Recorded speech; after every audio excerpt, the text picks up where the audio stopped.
कैसे हैं आप लोग। आज संपूर्ण विश्व में भारत जैसा विशाल और मजबूत लोकतंत्र नहीं है। ऐसा लोकतंत्र जो विश्व को एक नया संदेश दे और एक नई विचारधारा के साथ विश्व को अवगत कराए, ये केवल और केवल आज भारत के पास है। वैसे संपूर्ण विश्व में अमेरिका अपने आप को सबसे बड़े लोकतंत्र का दावा करता है, लेकिन लोकतांत्रिक मूल्यों की अगर गहराई से विचार किया जाए तो मुझे लगता है कि आज संपूर्ण विश्व में भारत जैसे लोकतांत्रिक देश नहीं है। और हो भी क्यों नहीं, क्योंकि भारत उस शासन प्रणाली का साक्षी है, उस शासन प्रणाली की विरासत है जहां पर गंगा के दोनों किनारों पर शासन की 2 इकाइयां प्रचलित थी।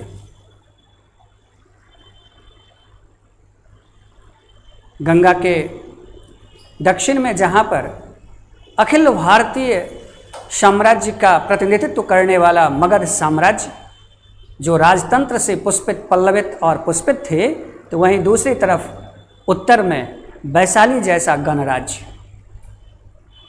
अब जरा सोचिए कि एक ही भूभाग में सिर्फ एक नदी उसे 2 भागों में बांट रही हो और वहां पर शासन की दोनों इकाइयां पुष्पित और पल्लवित हो, तो ये निश्चित ही उदारवादी संस्कृति की पहचान थी।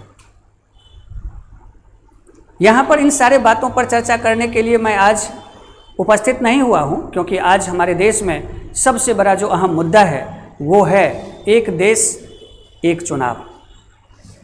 और चुनाव लोकतंत्र की आत्मा होती है। कहा जाता है जैसी आत्मा होती है वैसे ही शरीर होता है, इसलिए किसी भी लोकतंत्र की ताकत चुनाव होती है। और एक बात और याद रखिएगा, उसमें मताधिकार ही वो अधिकार होता है जो लोकतंत्र में व्यक्ति को शहंशाह बनाता है।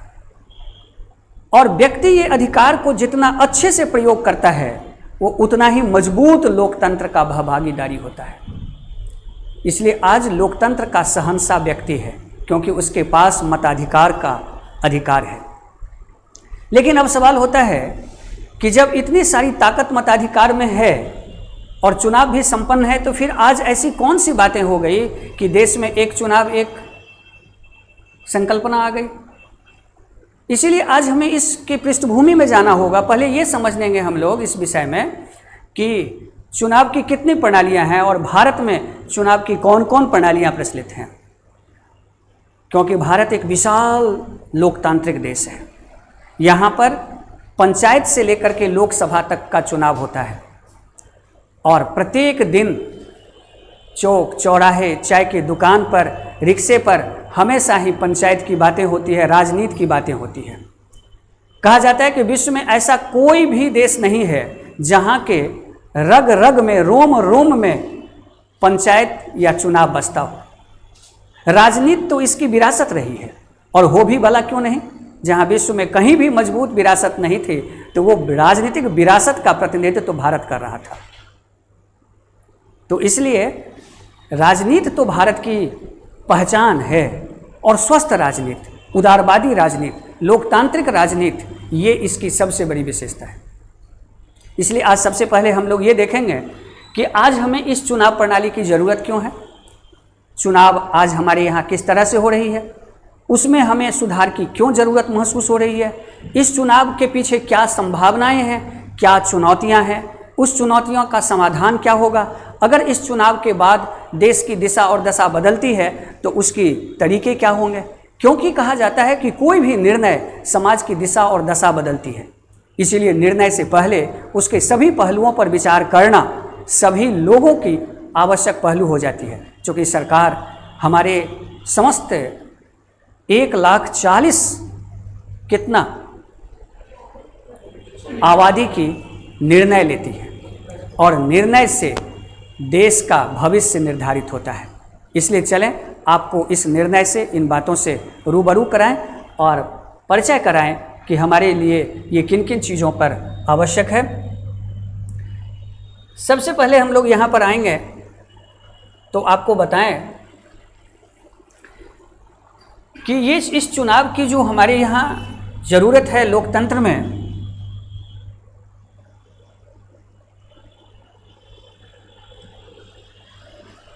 कि हमारे लिए ये आवश्यकता क्यों है।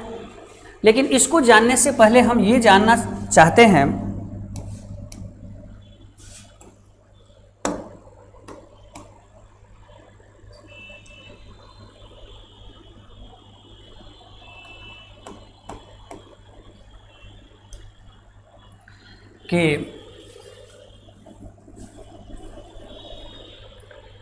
कि जो लोकतंत्र है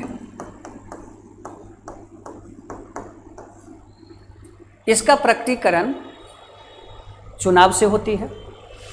इसलिए चुनाव और लोकतंत्र में गहरा संबंध है। एक स्वस्थ लोकतंत्र के लिए स्वस्थ चुनाव प्रणाली का होना आवश्यक है,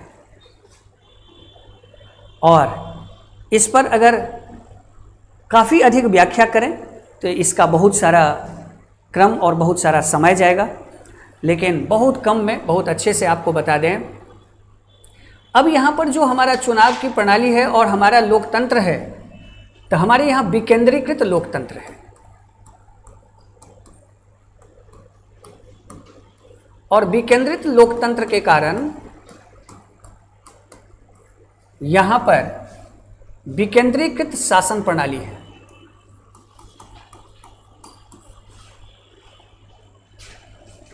और इसलिए हम लोग यहाँ पर 3 टायर गवर्नमेंट का निर्माण करते हैं, जिसमें सेंट्रल गवर्नमेंट, प्रोविंशियल गवर्नमेंट और लोकल गवर्नमेंट।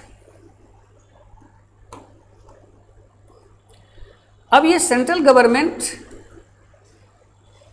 के जो तमाम जवाबदेही है वो प्रेजेंट होता है लोकसभा से।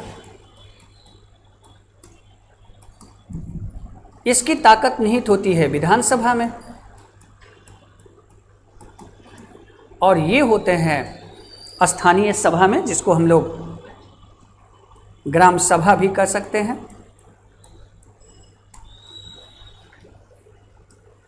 अब यहाँ एक चीज़ आपको देखना होगा कि हमारे यहाँ चुनाव की कई प्रणालियाँ प्रचलित है। फर्स्ट पास्ट वोट सिस्टम से लेकर के सिंगल ट्रांसफरेबल वोट सिस्टम है। तो हमारे यहाँ जितना भी फर्स्ट पास्ट वोट सिस्टम है वो सभी आम चुनाव है। आम चुनाव का मतलब हो गया कि ऐसा चुनाव जिसमें जनता स्वयं भागीदारी ले, जनता स्वयं अपने शक्तियों को जाने, अपने शक्तियों का प्रयोग करे। क्योंकि कहा जाता है कि मताधिकार व्यक्ति का वो शक्ति होता है जिससे वो अपना एक सेवक चुनता है, और यही शक्ति लोकतंत्र का शहंशाह नागरिक को बनाता है, व्यक्ति को बनाता है। एक तरह से आप कह सकते हैं कि चुनाव वो महापर्व होता है जिसमें लोकतंत्र का शहंशाह व्यक्ति अपने मताधिकार के द्वारा एक सेवक का चयन करता है। कोई दिक्कत? कहने का मतलब ये जो उंगली है ये बहुत बड़ी ताकत है, और यही एक जगह इकट्ठा होकर के किसी व्यक्ति को शक्तिमान बनाता है। आज विश्व के तमाम मंच पर हमारे माननीय प्रधानमंत्री बड़ा ही गर्व के साथ बोलते हैं, दहाड़ते हैं। क्यों? क्योंकि उनके पास कितनी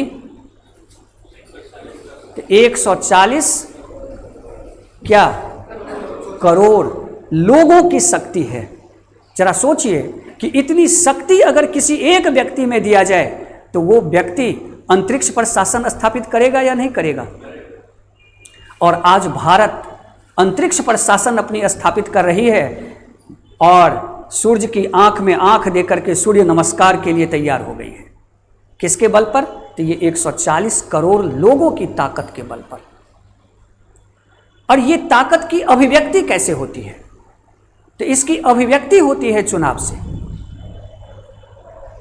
ये चुनाव केवल एक साधन नहीं है, एक प्रक्रिया नहीं है। चुनाव एक महापर्व है जिसमें लोकतंत्र का मंदिर, लोकतंत्र का मूल्य, लोकतंत्र की व्यवस्था, लोकतंत्र के अधिकार और लोकतंत्र जीवंत होने का संकल्प लिया जाता है। और इस संकल्प को मूर्त रूप देने का कार्य कौन करते हैं? तो व्यक्ति करता है। अब यहाँ पर हमें जानना है कि इस सभी जितने भी हमारे यहाँ चुनाव होते हैं, उन सभी चुनावों में सबसे सशक्त चुनाव होता है आम चुनाव। कौन चुनाव? जिसको जनरल इलेक्शन कहते हैं, आम चुनाव कहते हैं। ये आम चुनाव मतलब सामान्य लोग, देखने में सामान्य लेकिन शहंशाह। अगर ये अपना एक उंगली किसी को ना दें तो वो एक वोट से सदस्य से चूक सकता है, क्योंकि यहाँ पर फर्स्ट पास्ट वोट सिस्टम है। अगर एक वोट भी किसी को कम आ जाए या अधिक आ जाए तो वो सत्ता के केंद्र में स्थापित हो सकता है या सत्ता से दूर हो सकता है। केवल एक वोट। कहने का अर्थ कि एक व्यक्ति इतना महत्वपूर्ण है कि किसी को सत्ता में ला सकता है, किसी को सत्ता से दूर कर सकता है। इसीलिए ये शहंशाह है। तो आज से आप लोग अपने आप को क्या मानेंगे? लोकतंत्र का शहंशाह। और ये अधिकार जितना जल्दी जनता समझ लेगी उतना ही लोकतांत्रिक व्यवस्था अच्छे से स्थापित हो जाएगी। चलें, अब इस आम चुनाव का नेचर देखिए। तो हमारे यहाँ जितना भी प्रत्यक्ष व्यवस्था है, चाहे वो लोकसभा हो, चाहे वो विधानसभा हो, या चाहे ग्राम सभा हो,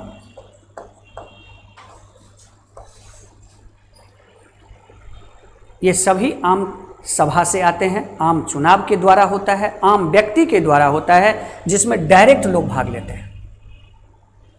अब यहाँ पर स्वरूप हमें देखना होगा कि आखिर इसका जो नेचर है, इसकी जो प्रक्रिया है वो कैसी है। तो इस प्रक्रिया को समझने के लिए हम थोड़ा सा आप पर विचार करना चाहेंगे।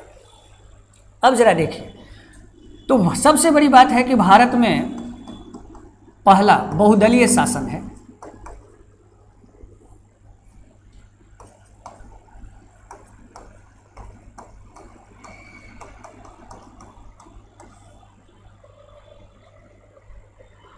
और बहुदलीय शासन के साथ साथ यहाँ और क्या है?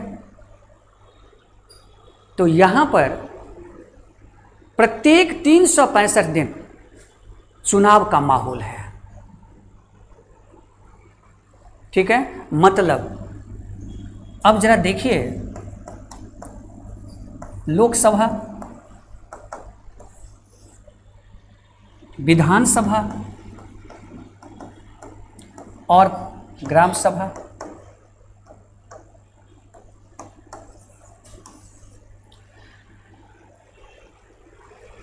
तो हमेशा ही हमारी जो शासन प्रणाली है या हमारी व्यवस्था है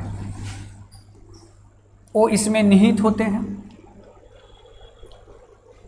आज हमारे पास एक दो विधानसभा नहीं है, भले लोकसभा एक है लेकिन विधानसभा तो बहुत है, ग्राम सभा बहुत है।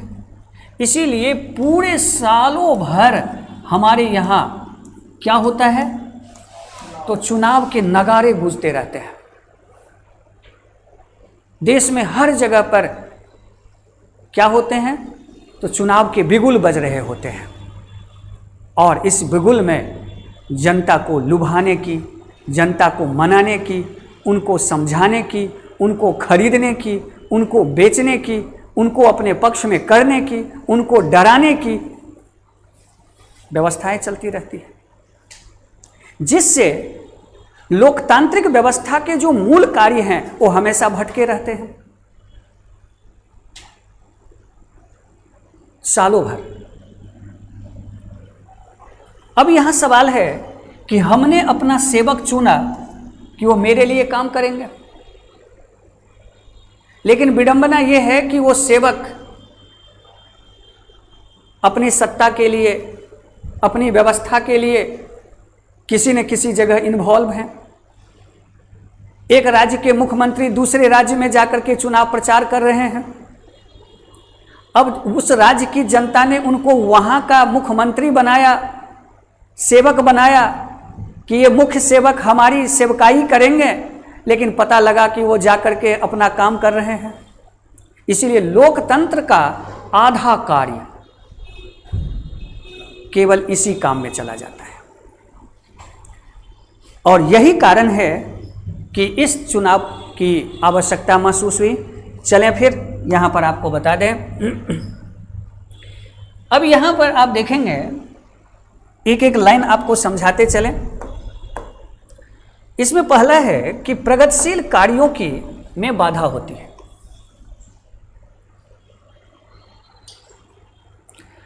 अब जब देश पूरे सालों भर चुनाव में व्यवस्थित रहेगा तो उसका प्रभाव हर जगह पड़ेगा।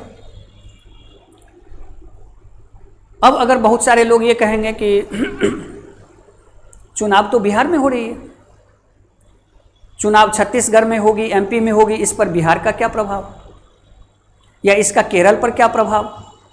तो यहाँ समझना इस बात की है कि चुनाव भारत में ही न हो रहा है, मैक्सिको में नहीं न हो रही है। इसीलिए राजनीतिकरण, तुष्टीकरण, जाति उन्माद, जातीय संघर्ष, ये चुनाव में क्या होते हैं, एक मुद्दे हो जाते हैं। और ये मुद्दा कहीं न कहीं बरबस एक जगह शांत होता है, दूसरी जगह आ जाता है। जो मुद्दा छत्तीसगढ़ से शुरू होगा वो वहाँ चुनाव संपन्न होने के बाद किसी और राज्य में आ जाएगी, किसी और राज्य से चलेगा, किसी और राज्य से चलेगा। इसीलिए इसी चुनावी माहौल के कारण आज तक भारत में जातीय संघर्ष, सांप्रदायिक संघर्ष, राजनीतिक संघर्ष, क्षेत्रीय संघर्ष की भावनाएं समाप्त नहीं हुई, क्योंकि इस चुनाव में फर्स्ट पास्ट वोट सिस्टम में हम अपने जीत का बड़ा आसानी से कैलकुलेशन कर लेते हैं। इसीलिए हम जाति आधार पर चुनाव, क्षेत्रीय आधार पर चुनाव, सांप्रदायिक आधार पर चुनाव की हमेशा कैलकुलेशन करते हैं और आसानी से इन मुद्दे को हम उभार करके क्या कर लेते हैं, तो अपने फायदे में व्यवस्था को मोड़ लेते हैं।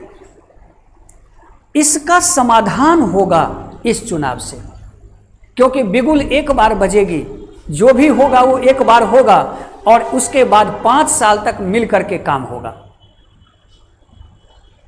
यहां कार्यपालिका 5 साल के लिए बनती है, लेकिन अपने कार्यालय में मुश्किल वो 1.5 से 2 साल बैठते हैं, बाकी के बाकी सारा समय वो क्षेत्र में चुनाव प्रचार में लगाए रहते हैं। और मेरा तो मानना है कि इससे सभी पार्टियों के जो स्टार प्रचारक होंगे वो थोड़ा शांत हो जाएंगे। उनको पूरे साल भर जो है सो एकदम फेफड़ा फूल जाता है प्रचार करते करते।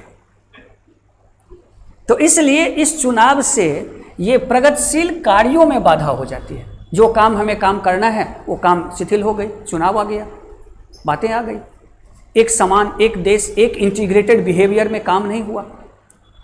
देश को अगर शरीर मान लें तो अगर कहीं पर में भी अगर कोई सुई चुभेगी तो पूरे देश को दर्द होगा। इसीलिए भारत में प्रभाव कहीं भी पड़े लेकिन दर्द हर जगह समान होता है। इसीलिए ये चीज़ें, अब सरकार यहाँ पर हमेशा चुनाव में व्यस्त होगी, क्योंकि सत्ता की एक व्यवस्था होती है कि जब तक सत्ता नहीं तब तक शक्ति नहीं, और सत्ता और शक्ति के इस संघर्ष में हमेशा ही जनता पिसती रहती है। इसलिए एक चुनाव, एक देश से ये चीजें होगी कि जनता पर इस बातों का कम से कम प्रभाव होगा। कहा जाता है कि अगर एक ही काम आपको बार बार करना पड़े तो उस काम से आपका मन क्या हो जाता है, उब जाता है। कितनी भी अच्छी चीजें क्यों ना हो, रसगुल्ला बहुत ही अच्छा होता है लेकिन डेली खिला जाए क्या झाजी,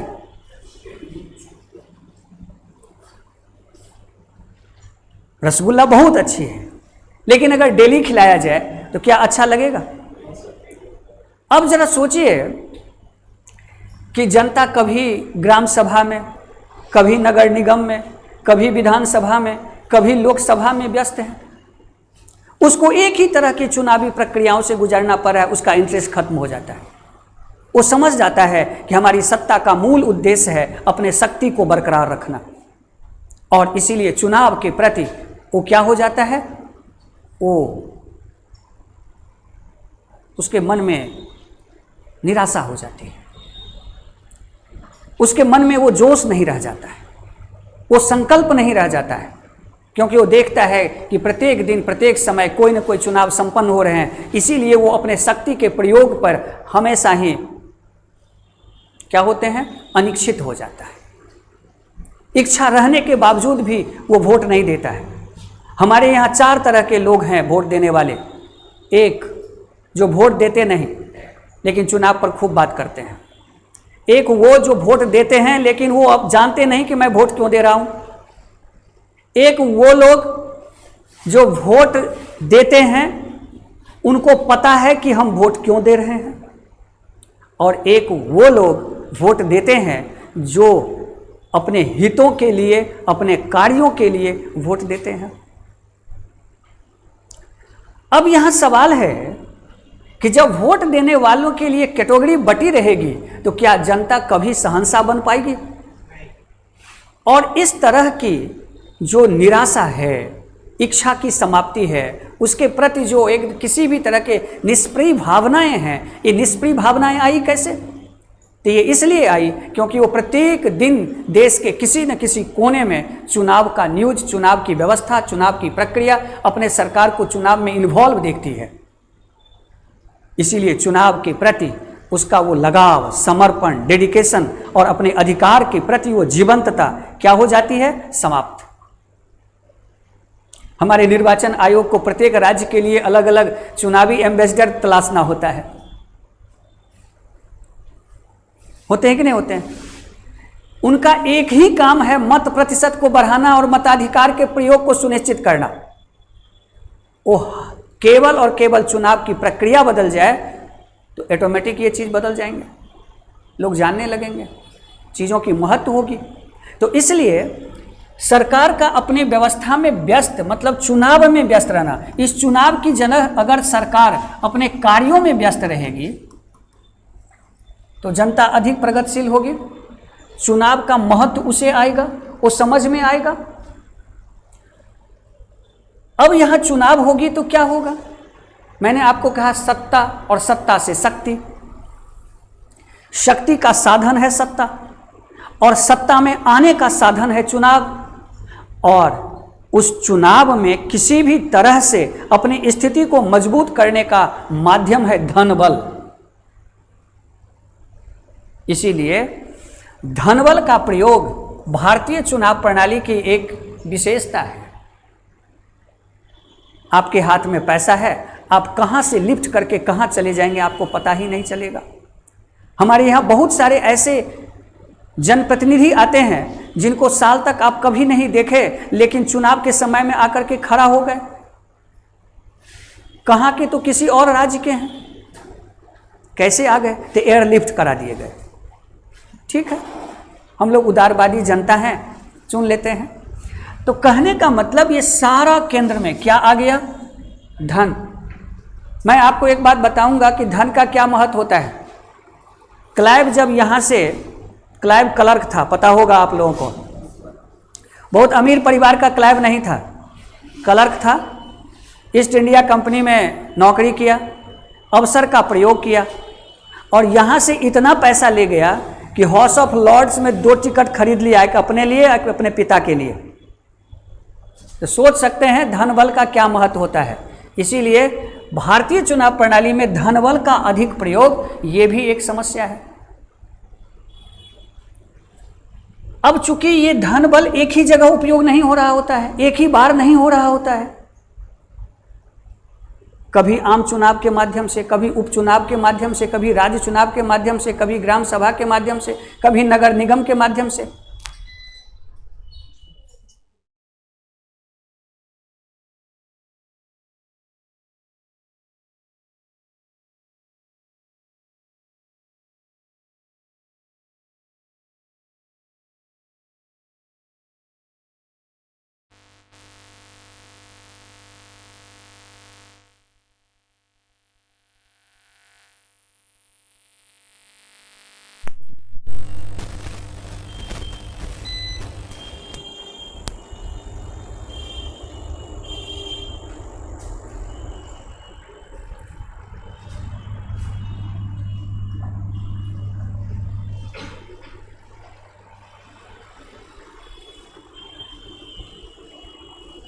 तो इस तरह से चुनाव में ये धन बल का प्रयोग कहीं न कहीं भारत के आर्थिक स्थिति पर ही अधिभार होता है, और इन सब को काम करना है।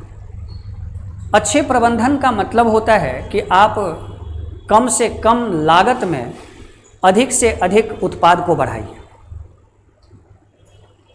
भारत को विश्व महाशक्ति बनाना है तो अपने तमाम कमियों को दूर करना होगा, चाहे वो कमी आर्थिक हो, सामाजिक हो, राजनीतिक हो, या फिर वो सांस्कृतिक हो, या फिर मूल्य का हो। मतलब हर तरह के कमियों को हमें क्या करना होगा? दूर करना होगा, क्योंकि बिना उसको दूर किए बगैर हम एक मजबूत राष्ट्र की श्रेणियों में शामिल नहीं हो सकते हैं।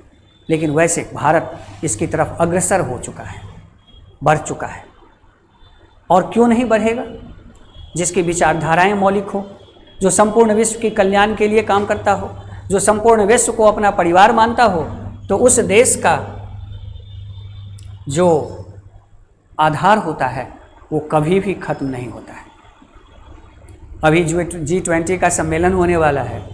आपको याद होगा कि भारत वहाँ पर संपूर्ण विश्व व्यवस्था में आपको जो अपने आप को व्यवस्थित कर रहा है,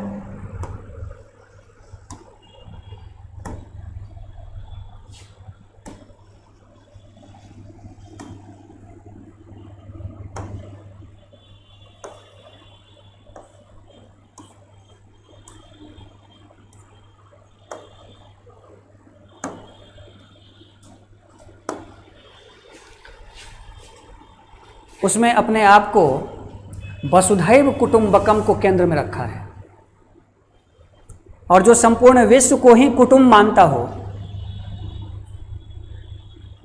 तो जब कुटुंब हम मानते हैं तो वहां बार्गेनिंग नहीं होता है। इसलिए आप देखेंगे कि भारत विश्व में कहीं बार्गेनिंग नहीं करता है।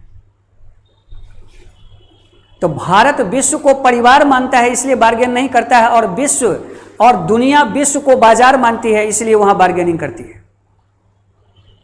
तो भारत की संकल्पना में और विश्व की संकल्पना में तो यही अंतर है।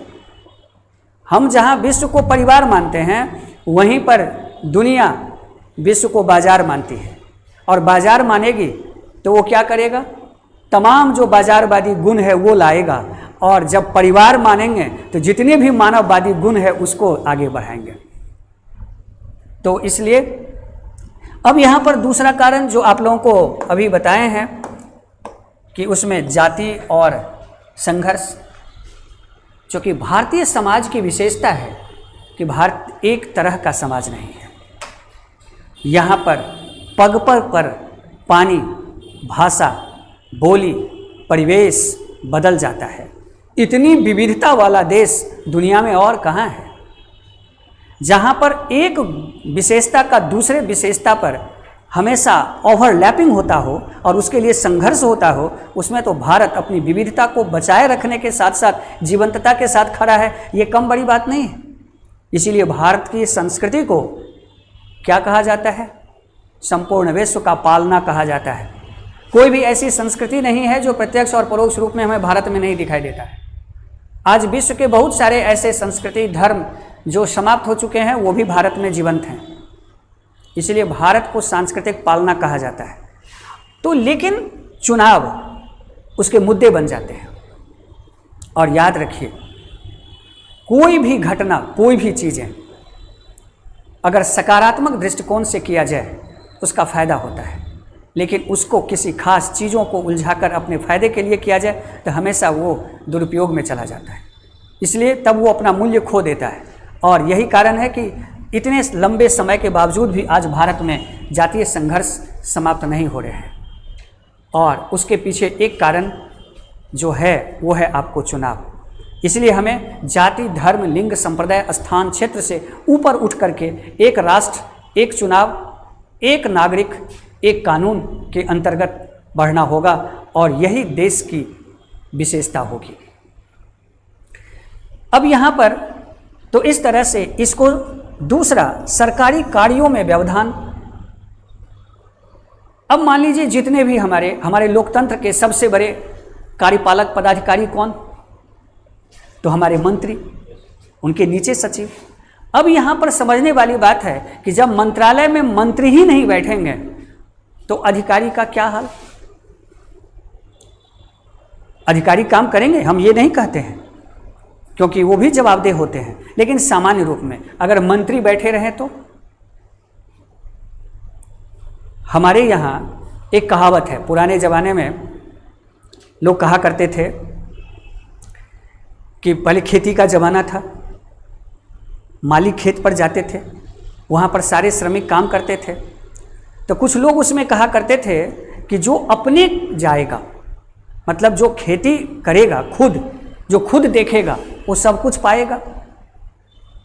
नहीं, मतलब सब कुछ चाहिए तो अपने गाही। अगर आप चाहते हैं कि मुझे सब कुछ मिले तो काम खुद करिए, तो सब कुछ चाहिए अपने गाही, आधा चाहिए आरी पर। आरी का मतलब जो मेर होता है खेत का। अगर चाहते हैं कि नहीं हमको आधा कुछ मिल जाए तो फिर जाके आरी पर बैठ जाइए। और अगर आप चाहते हैं कुछ नहीं चाहिए तो क्या चाहिए, तो फिर सुतल रही दुआरी पर। जो आदमी घर में सोया रहेगा क्या उसको कुछ मिलेगा? नहीं। सोए हुए सिंह के मुंह में कभी शिकार नहीं जाता है। इसलिए उद्यम करना होता है। अगर हमारे मंत्री कार्यालय में बैठे भी रहेंगे तो अधिकारी अधिक काम करेंगे, और उस स्थिति में जो हमारी कार्य प्रणाली है, कार्य संस्कृति है, वो क्या हो जाएगी? बदल जाएगी। और दूसरा, भ्रष्टाचार और नौकरशाही की शिथिलता। इन सब को कम करने का एक ही दवा, वो क्या है? चुनाव। चुनाव की ये जो विविधता मूलक प्रणाली है, इसको बदल देना और इन्हीं सारी समस्याओं की समाधान के लिए वर्तमान सरकार आपको यूनिवर्सल इलेक्शन सिस्टम को लाना चाह रही है, और इसी सिस्टम को व्यवस्थित क्रियान्वित करने के लिए आपको 8 सदस्यीय समिति का गठन किया गया है, जिसका नाम कोविंद समिति है, जो पूर्व राष्ट्रपति रामनाथ कोविंद की अध्यक्षता में गठित की गई है, जिसका काम होगा कि आने वाली इस चुनाव प्रणालियों के संदर्भ में अपना सुझाव देना, उनसे रिलेटेड जितनी भी समस्याएं हैं उसका पहचान करना और उनकी संभावनाओं को तलाशना, उनसे संबंधित जो भी चुनौतियां हैं उस पर अपना दृष्टिकोण देना। चलें, ये समिति अपना रिपोर्ट जब देगी तब देगी।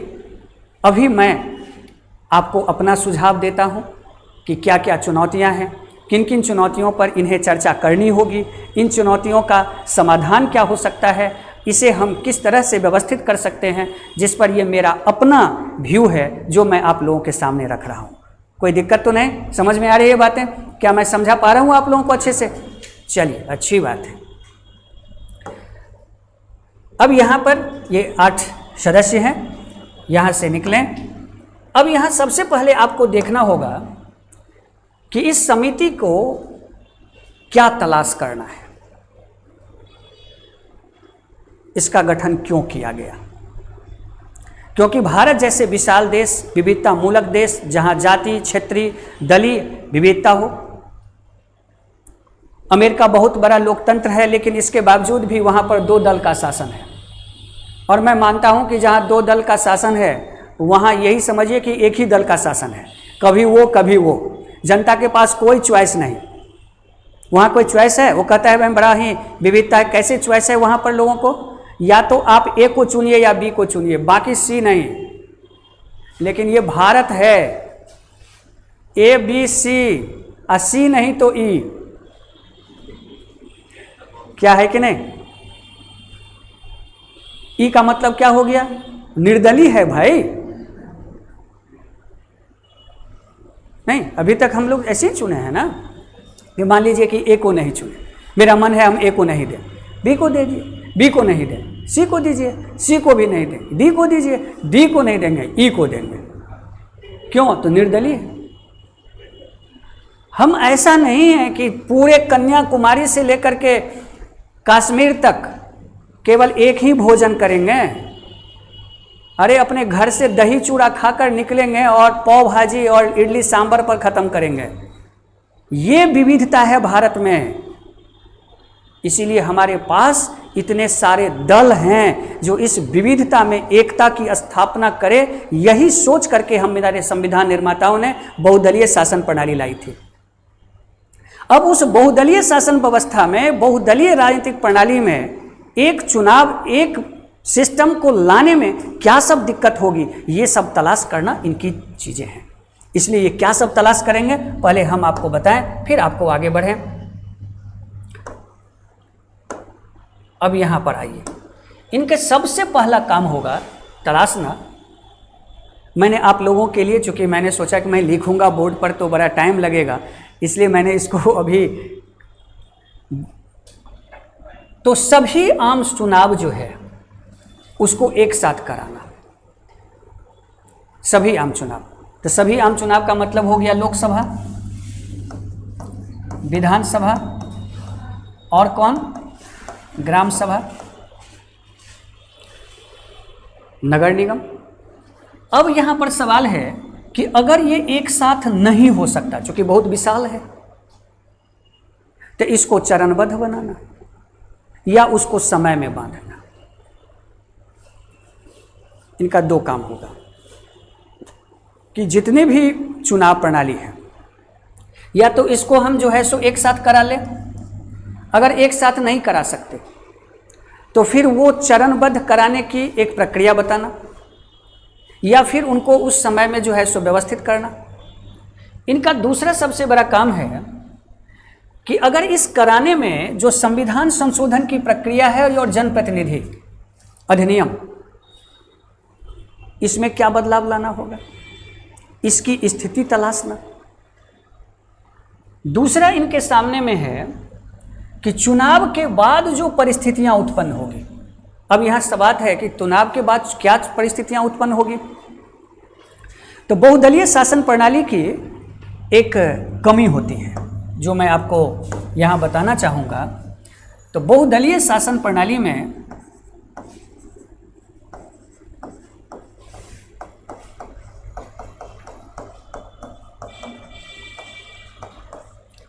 सबसे बड़ा होता है क्या, अस्पष्ट बहुमत का अभाव हो जाता है कई बार, और अस्पष्ट बहुमत के अभाव में सरकार के गठन में देरी हो जाती है, या फिर विधानसभा को भंग करने की भी नौबत आ जाती है। तो बहुदलीय व्यवस्था में पहली समस्या हो गई अस्पष्ट बहुमत की।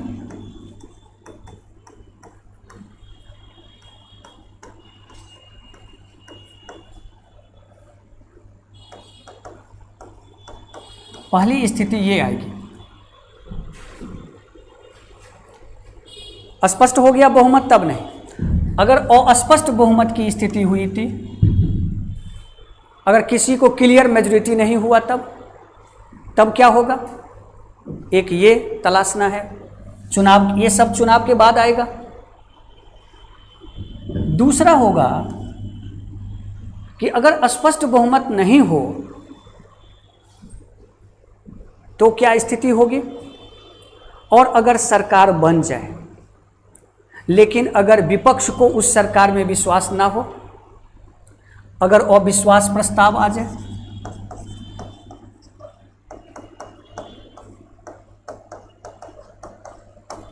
तो अविश्वास प्रस्ताव की स्थिति में क्या होगी,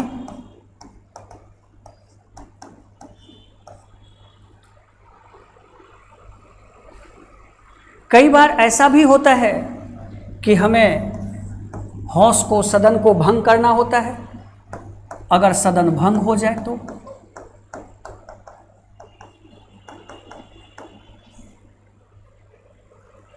तो चुनाव के बाद ये जो परिस्थितियां उत्पन्न होगी, इस परिस्थिति पर समिति अपनी राय देगी, अपनी प्रक्रिया देगी। वैसे समझाने के बाद मैं भी आपको एक अपना सुझाव दूंगा जो क्या हो सकता है। चलें आगे। अब यहाँ पर ये एक तलाश करना है। अब इस तलाश करने के बाद दूसरा जो इनको तलाश करना है कि चुनाव का फ्रेमवर्क क्या हो, जो मैंने यहां बताया कि एक साथ चुनाव हो। बात समझ गए? मतलब single stage system, election system हो जाए, या फिर डबल स्टेज इलेक्शन सिस्टम हो।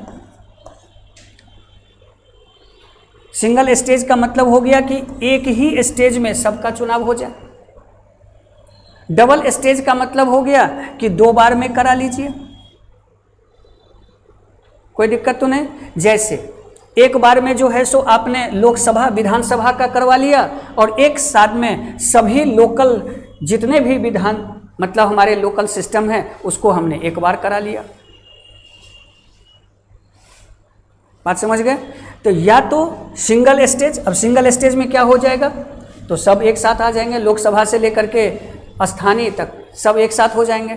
और डबल स्टेज सिस्टम में क्या होगा, तो आधे, मतलब आधे किसमें किसमें, तो लोकसभा और विधानसभा को एक साथ, और सभी स्थानीय शासन प्रणाली को एक साथ 2 बार में। इसका ये मैंने सुझाव भी दे दिया, ये मेरा सुझाव है।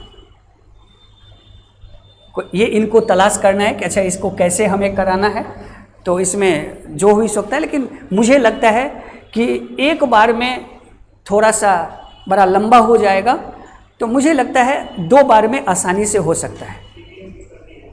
ठीक है, यहाँ बहुत सारी चीज़ें आ सकती है जिसको मैंने आगे बताएंगे चुनौती में। मुझे लगता है कि ये बड़ा सुंदर सा जो है सो मेरे तरफ से एक सुझाव है कि अगर double system, double stage election system अगर हो, जिसमें एक बार लोकसभा विधानसभा का और दूसरी बार सभी स्थानीय सभाओं का जो है सो चुनाव हो जाए, तो ये एक अच्छी प्रक्रिया होगी। अब यहाँ सबसे बड़ा चीज़ें हैं कि अगर एक साथ चुनाव हो, कोई बात नहीं, चुनाव होता था, क्योंकि आपको पता होगा कि हमारे देश में 60 से पहले तक विधानसभा और संसद दोनों के चुनाव एक साथ होते थे।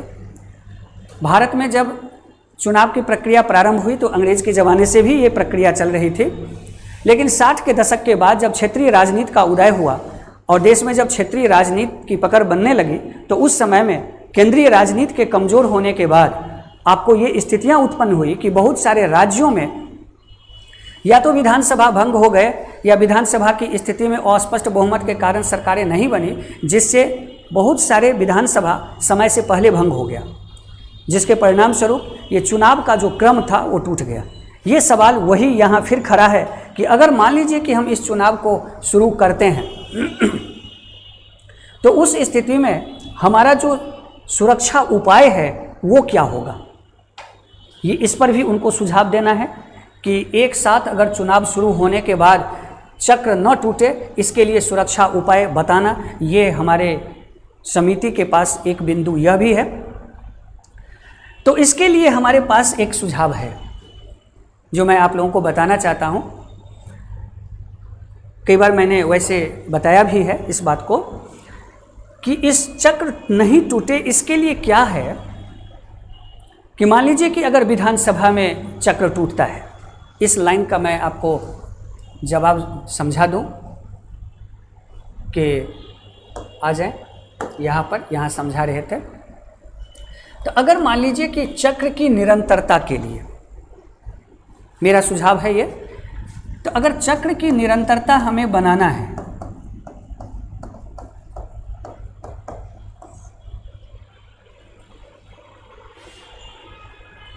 ठीक है, तो लोकतंत्र में पक्ष और विपक्ष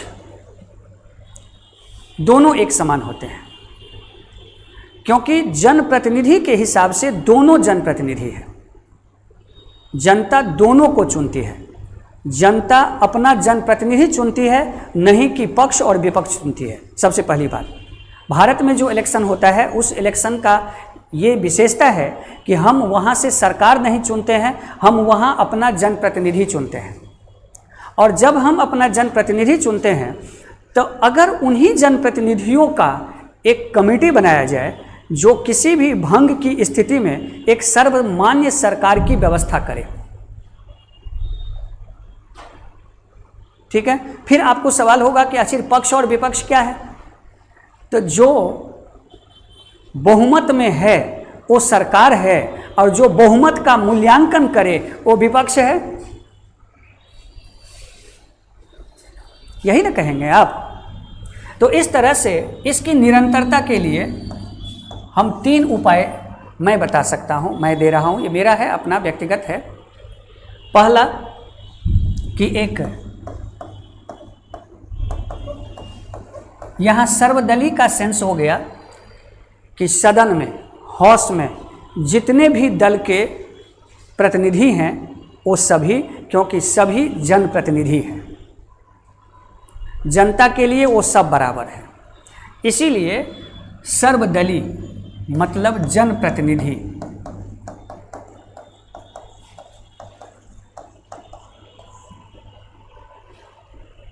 ठीक है, जनप्रतिनिधि, सरकार की व्यवस्था,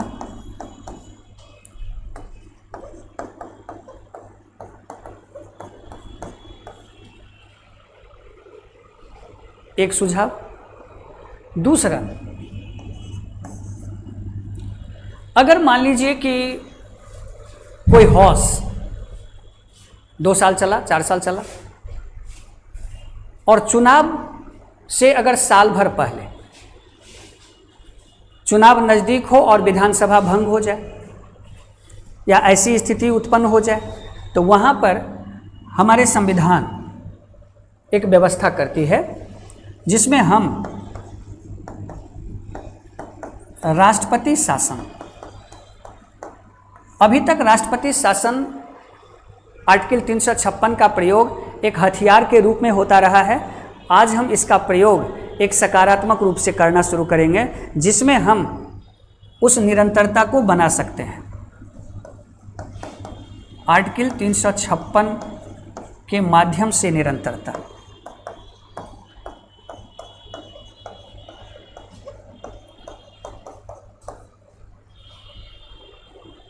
एक उपाय ये हो सकती है।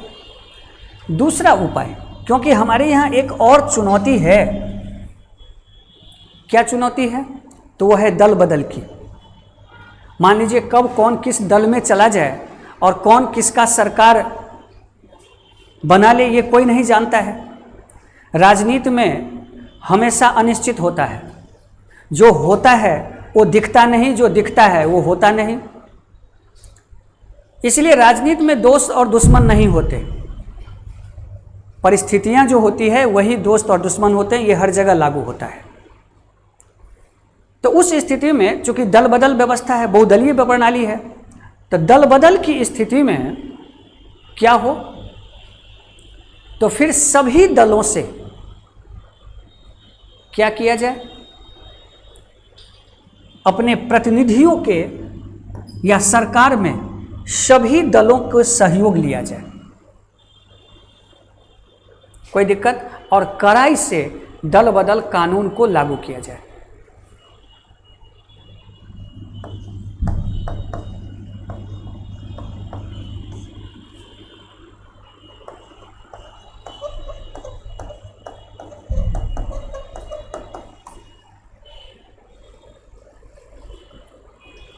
चलें, अब यहाँ से हमारे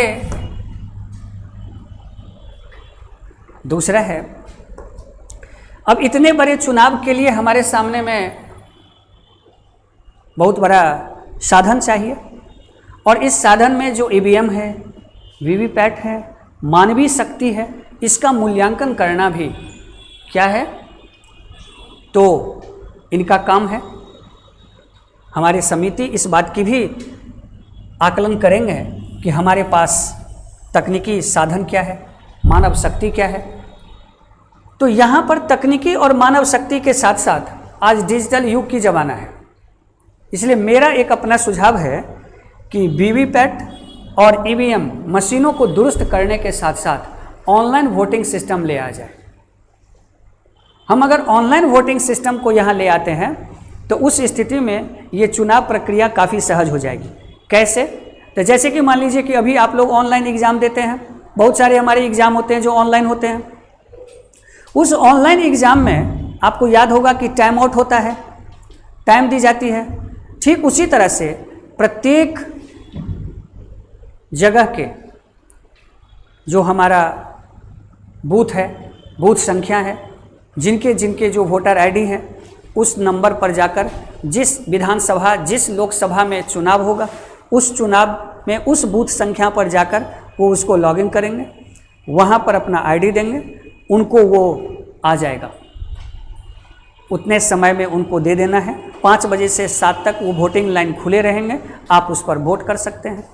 जैसे आज बहुत सारे जो सिस्टम है, चैनल है, वो वोटिंग करवाता है, ठीक उसी तरह से आप क्या कर सकते हैं, तो उस वोटिंग के माध्यम से दूर दराज के क्षेत्रों में भी रहने वाले लोगों की जो वोट है हम वो ले सकते हैं।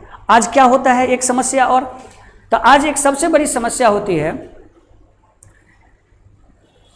कि जो दिल्ली में रह रहा है, चुनाव जो है सो पटना में हो गई, वो अपने लोकसभा में चुनाव देने आता नहीं है, क्योंकि वहाँ की मतदाता और यहाँ की मतदाता सूची में उनका नाम नहीं है। इसलिए आज ज़रूरत है कि एक देश एक मतदाता सूची और एक देश एक वोटर आईडी। जिस तरह से आपने आधार कार्ड को लिंक किया है, ठीक उसी तरह से वोटर आईडी को एक बनाना है। वोटर आईडी जैसे ही एक बनेगा तो वैसे ही हम कहीं से भी फिर क्या कर सकते हैं, वोटिंग कर सकते हैं। एक हमारे यूनिवर्सल वोटिंग आईडी नंबर होगा और उस यूनिवर्सल वोटर आईडी नंबर से हम देश के किसी भी चुनाव में भाग ले सकते हैं। न हम वहाँ जाने की ज़रूरत, लेकिन हम अपने मन के हिसाब से अच्छे सरकार का क्या कर सकते हैं, चयन कर सकते हैं। इस तरह से ये एक मेरा अपना जो है सो ये व्यवस्था हो सकती है। मान लीजिए तकनीकी व्यवधान लोग देंगे कि इतने बड़े देश में ये चुनाव कैसे कराया जा सकता है, कोई दिक्कत तो नहीं। तो जब हम 15 लाख किलोमीटर दूर चल करके क्या कर सकते हैं, पृथ्वी के गुरुत्वाकर्षण और सूर्य के गुरुत्वाकर्षण के बीच में उपस्थित होकर के सूर्य पर नज़र रख सकते हैं, तो आज हम तकनीक के इस युग में ये कहें कि ये व्यवस्था संभव नहीं है, तो मुझे नहीं लगता है। जो अच्छा है वो अच्छा है। तो इस तरह से इन चीज़ों में यहाँ हम ला सकते हैं। और ऑनलाइन वोटिंग, चाहे देश में एक चुनाव हो, एक चुनाव प्रणाली हो या ना हो, लेकिन मैं एक ये जो ऑनलाइन वोटिंग सिस्टम है, ये तो हमारा मांग है कि ये होना चाहिए, क्योंकि बहुत सारे युवा, बहुत सारे लोग अपने चुनाव का प्रयोग अपनी समय की व्यवस्था के कारण नहीं कर पाते हैं। तो ये चीज़ें हैं। अब यहाँ पर एक, इसीलिए मैंने यहाँ पर बताया है कि यहाँ पर एकल वोटर, एकल आईडी का सुझाव देना ये भी है और ये ज़रूरी है, क्योंकि जिस तरह से हम चुनाव लाएंगे, तो जब देश एक, चुनाव एक, तो आईडी एक, पहचान एक, और वो एक हमारी इंडियन, हम भारतीय हैं और भारतीय ही हमारी पहचान है। इसीलिए हमारी पहचान क्षेत्रीय नहीं है, हम भारत हैं और हम भारत हैं। इसके लिए ज़रूरत है कि इन चीज़ों पर, तो ये सारी परिस्थितियां हैं जो मैंने आपको बताया। इन चीज़ों का आकलन ये करेंगे और ये सारे इनको सुझाव देना है। अब यहाँ चलते चलते हम लोगों को यह जानना है कि आखिर इस चुनाव प्रणाली से के बीच में एक और चुनौती है। चुनौती है कि इसके लिए क्या संवैधानिक संशोधन की आवश्यकता है। तो सबसे बड़ी बातें हैं कि कुछ कुछ चीज़ों को अगर देखा जाए तो संवैधानिक संशोधन की आवश्यकता है, लेकिन उसकी प्रक्रिया है। जैसे अभी आप देखेंगे कि कुछ वर्षों में लगभग 12 से 14 राज्यों में चुनाव होने वाला है, और इस चुनाव में कुछ समय बचे हुए हैं। अगर वहाँ पर राष्ट्रपति शासन लगाकर या वहाँ की राज्यों से सहमति लेकर अगर विधानसभा भंग करा दिया जाए, तो राज्य के साथ चुनाव हो सकता है, लोकसभा के साथ। इसमें संविधान संशोधन की जरूरत नहीं होगी। और अगर संविधान संशोधन की जरूरत होगी तो उसकी 3 प्रक्रिया होगी। वो 3 प्रक्रिया जो है वो आपका ये होगा। पहला, जो साधारण बहुमत से कानून बनाकर, संसद में साधारण बहुमत से हम एक कानून ला सकते हैं। 368 के माध्यम से विशेष कानून बनाकर, और एक संसद और प्लस राज्य दोनों की सहमति से कानून बनाकर। कोई दिक्कत?